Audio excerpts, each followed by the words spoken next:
I'm not going double-figure millions for TJ Hockenson, man. I'm not seeing it. And if he comes out this year and let's say it's 1,100 yards and 7 touchdowns. Okay, cool. I think everyone's happy with that. Yeah. No one has a big issue. But that's not going to happen. It's not going to happen, guys. Draft the cocaine. I swear it's so simple.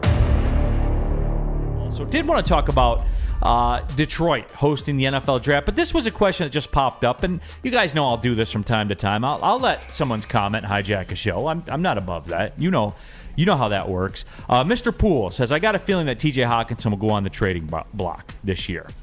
And so I just, because it's what I do, right? It's my snap reaction, D-Mac. What's the contract? Anytime somebody says, I'll stop what I'm doing and I'll entertain it. This year in 2022, he is scheduled to make right about $6.5 million. Okay? In terms of cap hit, that's what I'm talking. In terms of cap hit, that's what the cap hit is. Yearly cash this year puts him at about $3.4 million. But see, guys, here's the rub. Next year, his cash goes up and his cap hit goes up to $9.4 million. All these people that say trade TJ Hockenson. Who's taking him? Who's taking him? They're not taking What? him. Okay, let's flip it. So break it down, because you know what? A lot of this is sort of like would you say, am I wrong to say that in the same draft capital thinking as why you can't take Kyle Hamilton as a safety in number 2, money-wise, because you're sort of locked in when the top guy's making 15, you're going to have to make him 9. Who's going to pay? Not what are the top tight ends in the league making against the cap? That's the thing, the $9 million.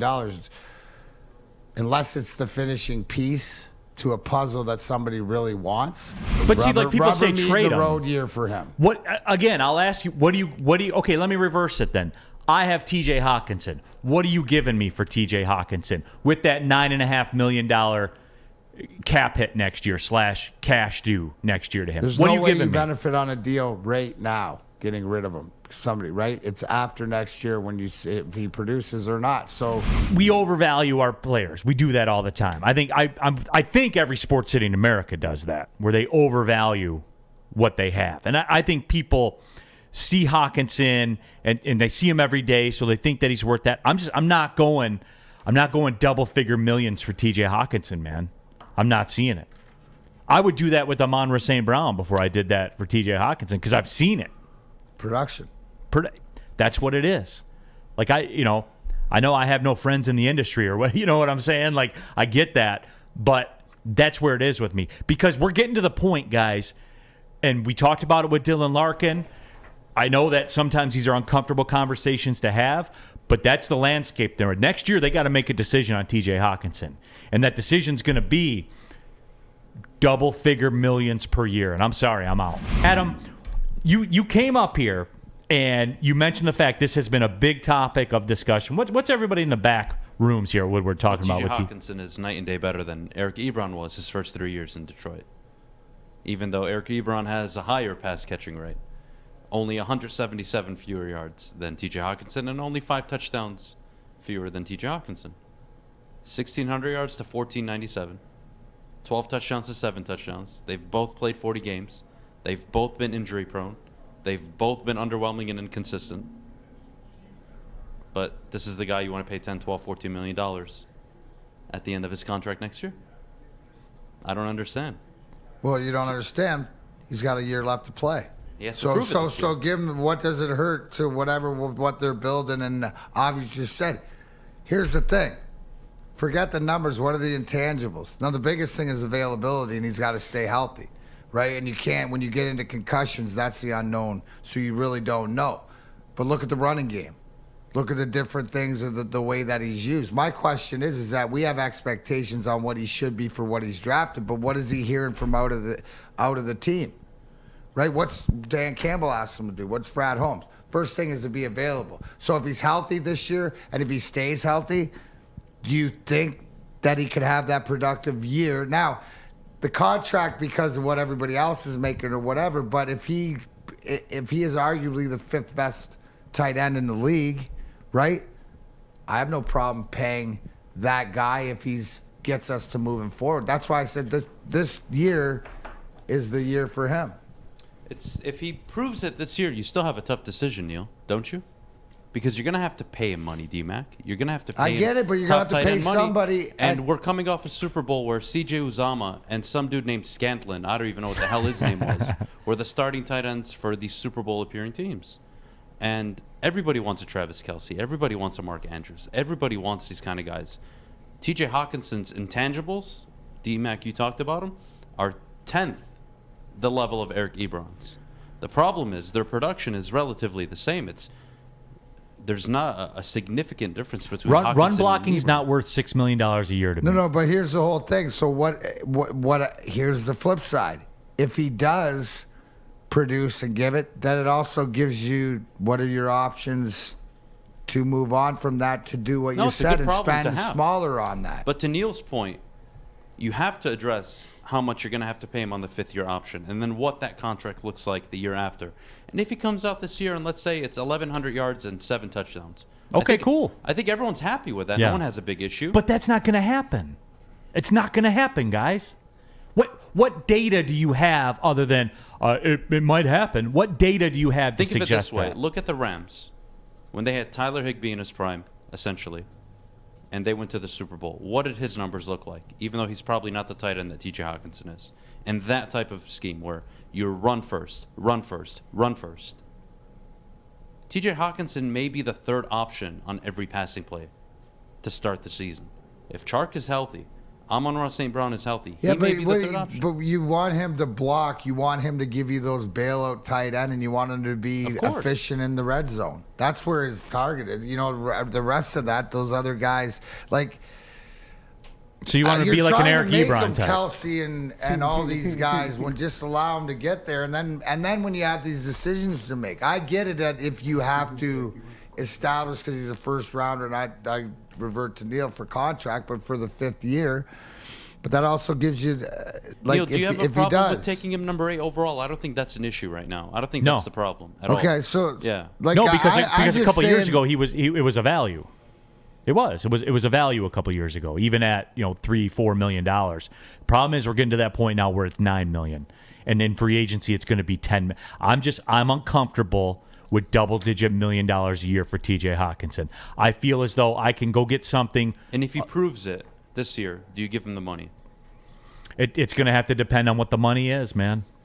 It is. I mean, but see, that's where we're going to a place that we have no business and going we haven't to. Seen before. But that's it. I feel as though we're kind of wasting time right now even talking about it because what data do you have to suggest that could happen? Where's his 13 touchdown? Like even with the Eric Ebron thing, does T.J. Hockenson have a 13 touchdown season in him? He has 12 touchdowns in his career. It's not the same. A quarter of them came in his first game for the Detroit Lions. And I get it. I get that. I get Kyle Pitts is lined up wide, and I get Eric Ebron doesn't run block and all that kind of stuff. But I think we're in a day and age in the NFL where the tight end has to be a weapon. He's got to be. He's got to be an offensive weapon. And the run blocking stuff, you have a top 7 offensive line in the National Football League. Does anything have to do with Goff being quarterback? I don't think so. I think Goff is a capable quarterback. No. Do you think to use Hockenson? You know what I'm saying? Like you obviously the one read guy, and he's like sort of found his toy in Amon-Ra St. Brown. But if your quarterback's not a tight end throwing guy where that's like an option, you know what I mean? If you're saying he's a third guy, why are these expectations to the position they're putting him in? That's they're not putting Hockenson in a position to succeed succeed the way you want him to. As long as my thing is if they're putting him in this position to succeed for the team, right? And these guys at the helm know what it is. Well, they're figured. All these conversations are being had, right? Because they're not frivolous with the money. They're not frivolous with the draft picks and stuff like this. So there's a plan there. I think the most imperative thing is, do you think Hawkinson's a concussion away from retirement?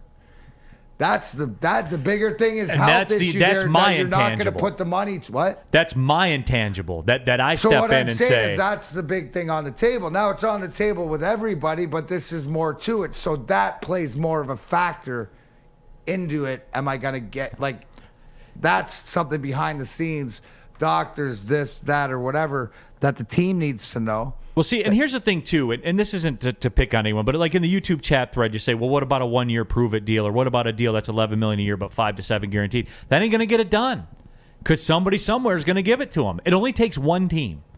It only takes one Jacksonville Jaguars to flip upside down the whole market with everything. It only takes one. And there will be one out there because these owners have proven you can't protect them even from themselves. Like that's why this whole rookie wage scale got dialed back in the last labor deal when they changed all the. You can't protect these owners from themselves. So with all that being said, these are too many questions. Like right here, what we're talking about. Can he be a double-digit touchdown a year guy? Can he continue to run block well? Is he concussion prone? We're asking a hell of a lot of questions for a double-digit $1 million a year tight end who ain't on that level with those dudes that we speak of. I'm sorry, man. I know it hurts, guys. I know it hurts, but this is the evolution of being a good team where you got to make hard decisions. I know it hurts, but hopefully that's where they are. They have a lot of tough decisions to make at running back, backup running back, their feature tight end. And again, we look at the 8 division winners last year. How many of them had a premier tight end? Kansas City. And that's it. It's true, man. Kansas City, and that's it. But those premier... the league's proven it, right? It's either They're you got the effective. quarterback, the guy to protect the quarterback, the guy to get the quarterback, right? What have we proven? The wide receivers, the guy who's going to go catch the ball, they're getting paid like quarterback. The tight end and the running back, they're becoming more of like linemen and more of like the pawns in the bigger scheme of the game.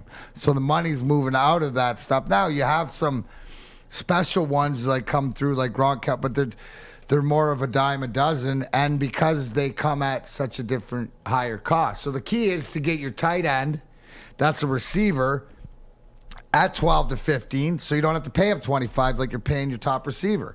There's the thing, but then the durability to the, all-terrain vehicle, can you sustain that? So it's such the caveat position, but I think it's more, it's like a running back. We were talking about is that at $4 million, yeah, get rid of this guy. They're more of a dime a dozen. Here's really 2 sharp comments in our YouTube chat thread. Bradley K says, I love Hawk, but likely won't be worth the big contract, unfortunately. I trust Brad Holmes to make the right decision. And then right behind that, Nick Gunjack says, TJ was overdrafted. Let's not overpay. He needs the bell for that one. That's the most... 7 players, I could argue, have had a better career than TJ Hockenson from his draft class. Montez Sweat, Jonathan Abram, Rashawn Gary, Noah Fant, who has more yards and I want to say more touchdowns in his career than TJ Hockenson, who was a tight end that was selected 12, 13 picks after him. There are a handful of players, Josh Jacobs as well. There are players that were taken after, and you don't want to do the hindsight game, but I think D-Mac brought up the best point, which is the game is always changing, right? In today's game, the wide receiver 5 years ago, we weren't talking about wide receivers receiver getting was paid. the running back. You're getting a running back. You up and We look were at not- what Zeke got. That's the last big contract. It's going to be handed to a running back. Yep. 100%. And now it's like Max said, get the quarterback, protect the quarterback, get after the opposing team's quarterback, and get a wide receiver that your quarterback can throw to. That's the NFL right now. Could change in 2-3 years. But when Hockenson was taking, it was the uprising of tight ends, right? And their value. And right now there's like 3, 4, 5 elite tight ends, and none of them were in the NFC Championship game. And George Kittle was ineffective all playoff long. Please don't even at me. He was useless outside of run blocking. And he's got the same deal where he's playing. He's got a mega deal, and they're not happy eight about games it. a year and Yep. stuff like that. Yeah, if they could get out of it on their end, they would right now. They would Adam, appreciate do it you, tomorrow. man. Yeah, thank you, guys. Morning Woodward Show. Adam Baydoun, Terry Foster. Hashtag. You hype? Draft the cocaine. Draft the cocaine. There What you does go. that mean? Yeah, give us that story Yeah, real quick. give people so. Yeah, so draft the cocaine means it's tough. I wake up in the morning. I'm not a morning guy. I'm very agitated every morning, so I'm stubborn. I'm cranky. And when I see people in the chat begging for Kyle Hamilton, begging for a quarterback who they may not be ready for, in my opinion, but hey, whatever, I'll accept the quarterback. It basically means don't take Kyle Hamilton or anybody else outside of an edge rusher or the quarterback you're in love with. And if they do any of those things, I may lose my hell. I might lose my shit. Sorry, son. So draft the that's draft the cocaine. Draft the cocaine means and that's why we love you, bro. Is that we're gonna find out. if there's no cocaine on the table, Mac, how are you supposed to do a line? You can't. Right. So what do? You go get the cocaine. You can't get to the quarterback? Go get an edge rusher. You can't protect the quarterback? Go get a lineman. Draft the cocaine. I swear it's so simple. There it is. Adam Baydoun, Terry Foster, Morning Woodward Again, Show they do it starting on different Monday. on the Morning Wood, but feel free to tune in. Highly recommend it. When I'm over in the Planet Fitness, you know, I got it on in the headphones. You never know what Adam's going to say next. It is a lot of fun.